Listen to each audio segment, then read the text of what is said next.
इसीलिए email Gmail से इतना फायदा नहीं होने वाला, हम नहीं बचा सकते। क्या है, अगले दिन से रिजल्ट आना शुरू हो गया कि 85-83 लाख ही ईमेल पहुंचे हैं, बाकी सब फोकस हो गए। इसीलिए मैं कहता हूं कि कौम के लोगों, कौम के जिम्मेदार तबकों से भी कहना चाहता कि ये हम और आप सिर्फ मस्जिद और मिंबर तक नहीं, अपने गांव समाज तक नहीं, बल्कि आपको खुलकर मैदान में आना होगा। इसको हटाने के लिए जो बिल पार्लियामेंट में पेश किया जाता है, उसके विरोध के लिए, उसको रोकने के लिए अपोजिशन का लीडर अगर खड़ा हो जाएगा तो पसीने छूट जाएंगे गवर्नमेंट के।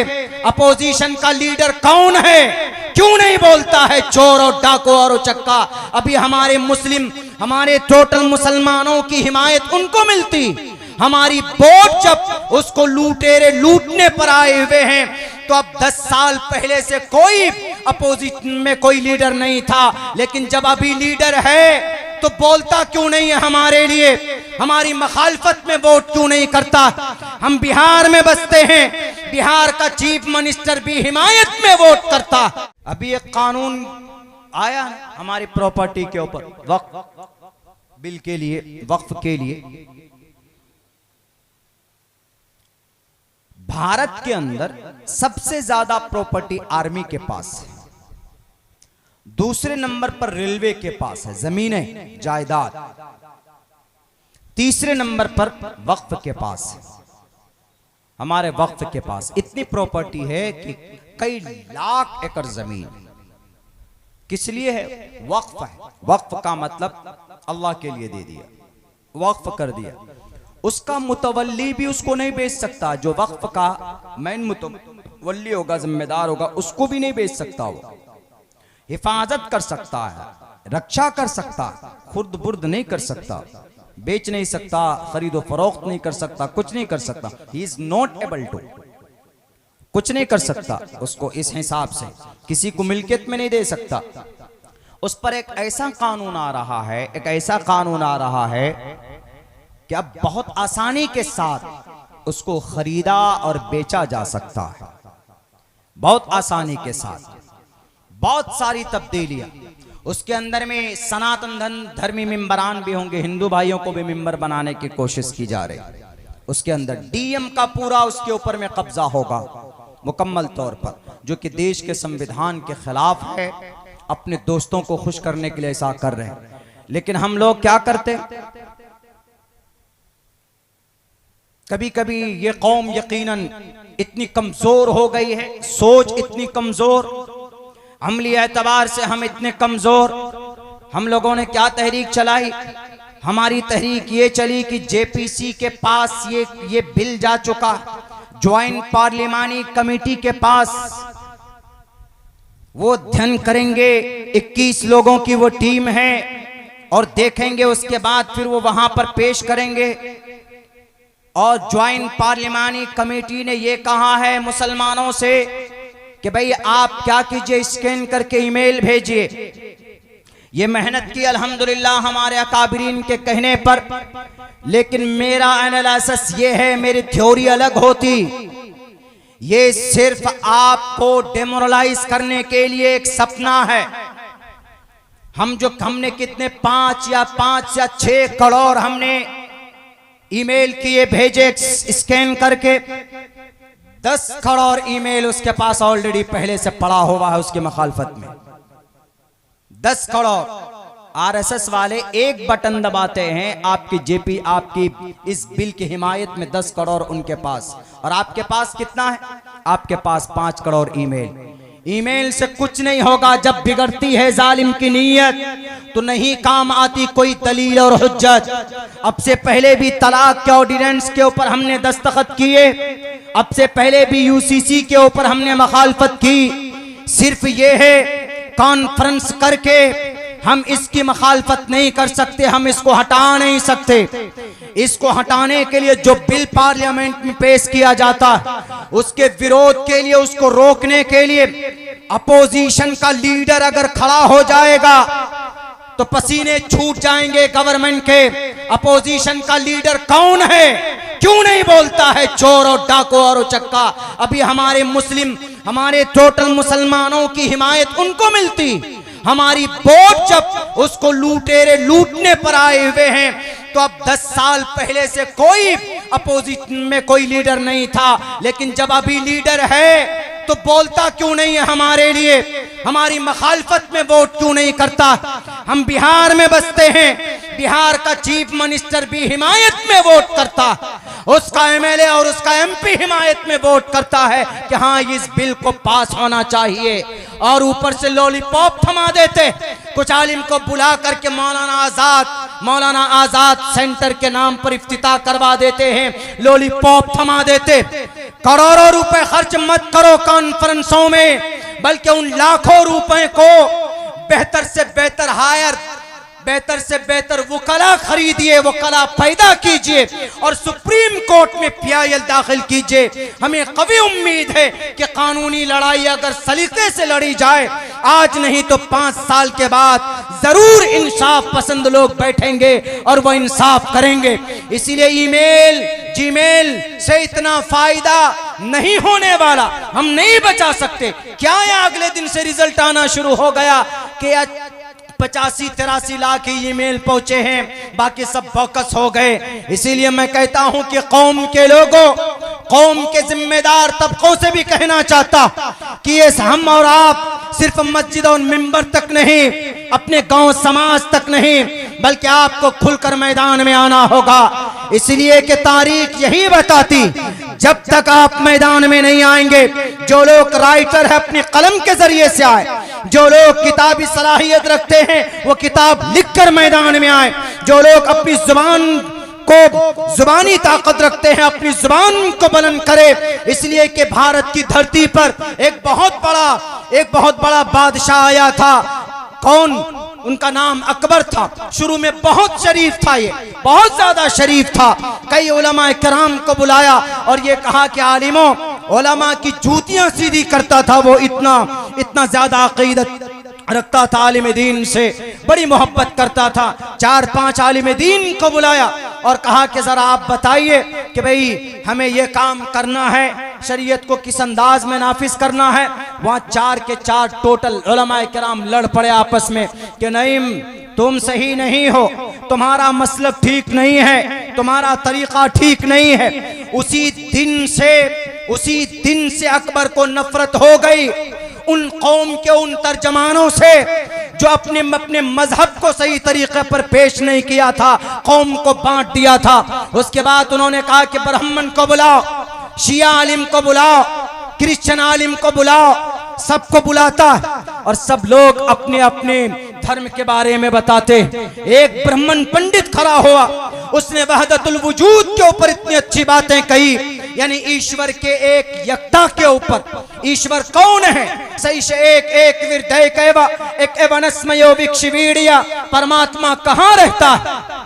न तच्च कश्चित पतरस्ती लुके न चिस्ता न वच्चित्स्य लिंगम सकारनम करनाधिपा दिपो न चास्य कश्चित जतिदा न चाधिपा। और इंसान की मौत कैसे आती? कौन मौत देता है? अविक्तम विक्ति मापन्यम मनयंति माम बुद्धम परम भाव मजानंतो ममावियमानुत्तम।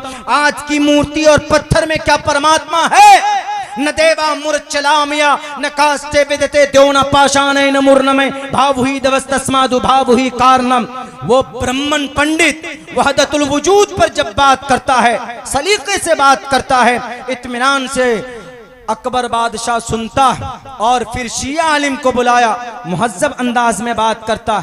जब ये देखा कि अरे ये लोग अच्छे हैं, इनका मजहब ही अच्छा होगा, तो सबको उन्होंने मुरक्कब करके सबको मिलाया। उन्होंने कहा ब्राह्मण तू भी अपना दीन ला, शिया से कहा तुम भी अपना लेकर आओ, क्रिश्चियन से कहा तुम भी अपना बाइबल लेकर आओ। सबको मिलाकर और इस्लाम को भी मिलाकर उन्होंने एक दीन बनाया, एक शरीयत बनाई।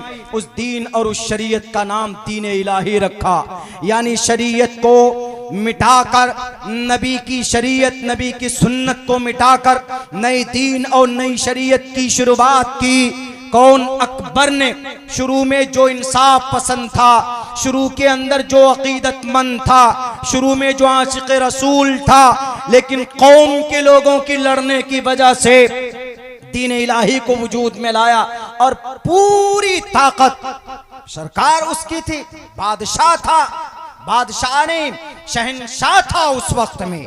एक तरह से कह लीजिए, ये लफ्ज इस्तेमाल करना ठीक नहीं होगा, लेकिन फिर भी पूरी ताकत थी, अपने उस दीन के प्रचार प्रसार के लिए पूरी ताकत झोंक देता।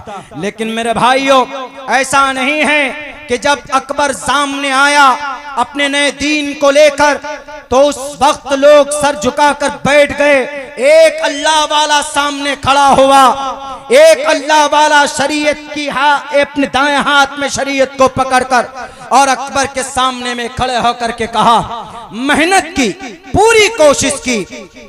यही अकबर की नस्ल में कुछ सालों के बाद, एक दो नस्ल के बाद, एक बहुत बड़े अल्लाह के वली पैदा हुए, एक बहुत बड़ा बादशाह, इंसाफ पसंद बादशाह हुआ। उस अल्लाह के नेक बंदे ने वो काम की, वो मेहनत की, इसलिए इनसे डरना नहीं। उस मर्द मुजाहिद का नाम शेख मुजद्दिद अल्फसानी सैयद अहमद सरहंदी रहमतुल्लाहि अलैह हैं। उन्होंने उस नए तहरीक, नए शरीयत के खिलाफ उन्होंने बेड़ा उठाया और कहा, और डायरेक्ट अकबर से कहा कि अगर मेरी जिंदगी होगी तो इसी शरीयत पर होगी जो शरीयत अल्लाह के नबी अलैहिस्सलाम लेकर आए थे, तुम्हारी शरीयत नहीं हो सकती। उन्होंने मेहनत की, उन्होंने कोशिश की, बड़े बड़े खत लिखे उन्होंने, सारे कौम और समाज के उन लोगों के पास खत लिखे, उन लोगों के पास गया जो इसके अंदर इसको रोक सकता था। आज हमारे लोग क्यों नहीं जाते इनके पास जो इसको बदल सकता? इस बिल को उखाड़ कर फेंकने की ताकत दो लोगों में, बिहार के सीएम के पास और चंद्रबाबू नायडू के पास। सियासी फील्ड नहीं है, लेकिन हमारा दीन का मसला है, जुड़ा हुआ है, इसलिए बोलता हूं। हम बिहार के सीएम को देखकर खुश हो जाते, हम उनसे कहें कि हमारा ताईद आपको मिलता है तो हमारी शरीयत, हमारी प्रॉपर्टी को हड़प करने के लिए जो बिल आ रहा है, इसको आप अगर खड़े हो जाएं तो आप इसको मिटा सकते हैं, बदल सकते हैं। लेकिन नहीं, उनके लोगों ने जी जान लगाकर पार्लियामेंट में इसकी तायीद की है कि नहीं, वक्फ बिल आना चाहिए, वक्फ प्रॉपर्टी के ऊपर एक कानून आना चाहिए, बाज़ाब्ता। उनके साबिक सदर, उन्होंने इसके ऊपर तफसील से बात की और यूं कहा कि ऐसा नहीं हो सकता। अपोजिशन लीडर खड़ा हो जाए तो रुक जाएगा वहीं पर लोकसभा में, राज्यसभा में किनकी अक्सरियत है? अपोजिशन लोगों की है, जिन्हें हम सेक्युलर मानते हैं उनकी। क्या वो नहीं देखते कि भाई ये मुसलमानों की शरीयत का मामला है, ये हमको सपोर्ट करते हैं, हम आज इनकी शरीयत को बचाने के लिए, आज इनकी वक्फ की प्रॉपर्टी को बचाने के लिए आज इनको हमारी जरूरत है, क्यों नहीं मैदान के अंदर आते? 4 करोड़ हमने ईमेल किए, इसका उल्टा रिएक्शन क्या हुआ पता है? जेपीसी ने ये कहा कि भारत में 30 करोड़ मुसलमान है, 4 ही करोड़ ईमेल आया है, बाकी 30 करोड़ में से 26 करोड़ लोग क्या चाहते हैं कि पास हो। देखिए इसका निगेटिव क्या निकाला जा रहा, पॉजिटिव नहीं, निगेटिव। उन्होंने कहा कि अगर मुसलमान टोटल के टोटल, मुस्लिम में मर्द औरत सबका स्कैन कराया गया है, अगर टोटल मुसलमान चाहते कि भाई ये बिल के ऊपर पाबंदी लग जाए तो 30 के 30 करोड़ मुसलमानों में, छोड़िए कम से कम 20 करोड़ मुसलमानों का ईमेल तो आना चाहिए, नहीं आया। इससे साफ पता चलता है कि 4 ही करोड़ लोग चाहते, बाकी 24 करोड़, ये 26 करोड़ नहीं चाहते। 26 करोड़ की बात मानी जाएगी कि 4 करोड़ की बात मानी जाएगी? लीजिए जरा, आपकी मेहनत बेकार। इसीलिए इन लोगों के पास पहुंचा जाए जिन्हें हम अपना मसीहा समझते, अपना सब कुछ वो कर देते। वो मुजद्दिद अल्फसानी गए उन लोगों के पास, खतें लिखी, खुतूत लिख के पढ़िए, मकतूबात मुजद्दिद अल्फसानी पढ़ने की जरूरत है। इसीलिए मैं चीख चीख कर कहता हूं, हमारे जो पढ़े लिखे तबका, दानिश्वर तबका, मास्टर हो, आलिम दीन हो, इमाम हो, हुफ्फाज हो, कुर्रा हो, मैं सबसे कहता हूं, आप मदरसे में फारिग हो गए, आप मस्जिद के मिंबर पर चले गए, बड़ी खुशी की बात है, दीन का एक फरीजा आप अदा कर रहे हैं। लेकिन साथ साथ पढ़िए कि अगर आपकी शरीयत को कोई बेचे तो हमारे पूर्वज ने क्या किया। क्या मौलाना अशरफ अली थानवी रहमतुल्लाह अलैह क्या वो किताब नहीं पढ़ाते थे? क्या वो इमामत नहीं करते थे? क्या हमारे बड़े पूर्वज जो गए, कासिम नानोतवी, उनके उस्ताद मौलाना ममलूक अली नागर, क्या गवर्नमेंट जॉब में नहीं थे? उसके बावजूद भी उन्होंने अंग्रेज के खिलाफ तहरीक शुरू की। इसीलिए जानना जरूरी है, पढ़ना जरूरी है। अल्लाह के नबी अलैहिस्सलातु वस्सलाम की सुन्नत और उनकी मोहब्बत का तभी वो अदा होगा, हक अदा होगा, जब आज के इस बढ़ते हुए जुल्म के रफ्तार में आप उस रफ्तार को रोकने की कोशिश करोगे और अपनी आवाज बुलंद करोगे, तभी होगा।